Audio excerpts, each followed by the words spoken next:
I want to welcome Dr. Davis from Oregon State University School of Forestry, and Dave Markham, especially from Central Oregon, and we'll talk more about them coming up, but we're glad you and the other panelists are here today. This is really an important topic for those of us from the West.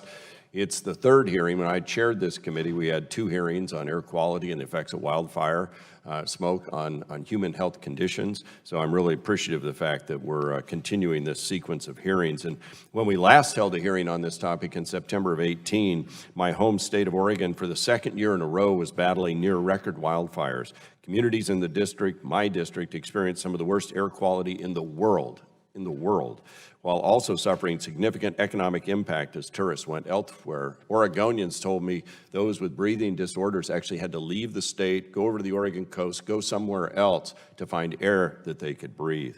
Just 2 months after the hearing, California tragically suffered the fatal Camp Fire, devastating the town of Paradise. In the wake of that and other harmful events, California and Oregon have moved toward requiring utilities to strengthen emergency plans, including de-energizing lines in areas of high risk. My hometown, serviced by PacifiCorp, was told this year we would be in that zone if there's a problem. They will de-energize our entire town. This last year, we witnessed how this risk reduction practice put 2 million people in the dark, just as windstorms were threatening new wildfires. The news reports suggest this may become the norm in coming years. But we also know this strategy is not without negative consequences, especially for people who have special medical needs that may require electricity without interruption.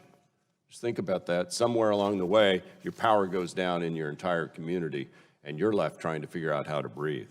Meanwhile, government red tape continues to stand in the way of common sense hazard tree removal or grid safety improvements in utility rights-of-way. This is a fact. This is a fact. In fact, I've got a slide, if we could put it up on the screen here. Dave Markham of Central Electric Cooperative in Redmond provided for me. Central Electric service territory is 56% on federal land. This is partially a federal land management problem, and I know he'll speak to these challenges later, but he gave me this photo. It's behind us. I don't know if we can put it on the side screens or not. Last April, Central Electric applied to move this power pole, you see it in the distance, an aged power pole, 20 feet, so they could mitigate against the threat of wildfire. That was in April. The new location would be safer, it would be more accessible. The Forest Service didn't get around to that application until October, 7 months later. By then it was too late in the work year to go move one pole. One pole. This is why we've got to reform the federal rules and laws that prevent utilities from doing what they know needs to be done to protect our great national forests and the communities around them. Delays in this sort of maintenance efforts can have deadly consequences, especially when combined with our poorly managed federal forests that frankly are overstocked and waiting to burn. While climate change plays a role, and it does, and it's extended the fire season in the West by upwards of 30 days, according to some researchers, the evidence remains overwhelming that increasingly intense fire seasons are also driven by the way we've managed or mismanaged or not managed our federal forest lands. They're overstocked with trees. For example, OSU forestry professor John Bailey testified before this committee 2 years ago that tree stand densities in the driest areas of my district would naturally be as low as 20 trees per acre.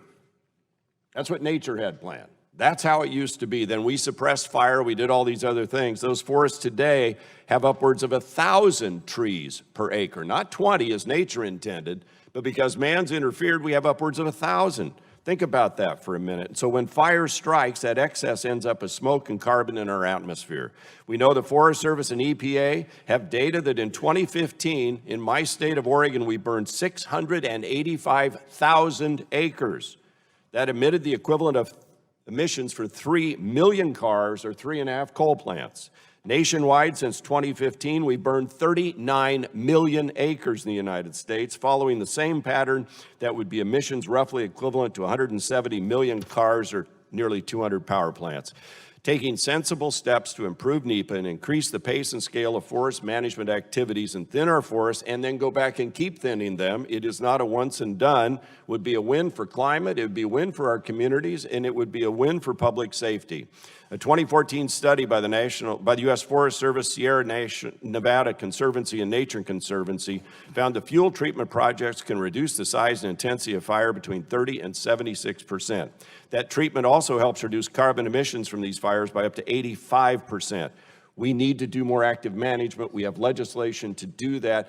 And I'd also love to hear in the end from our scientists about the emissions that come from post-fire debris, because I'm told by some in the Forest Service that can be upwards of 75% of the carbon emissions come from the decay of the debris that's left after a fire and not cleaned up. Mr. Chairman, you've been most generous. My time's expired, and I yield back.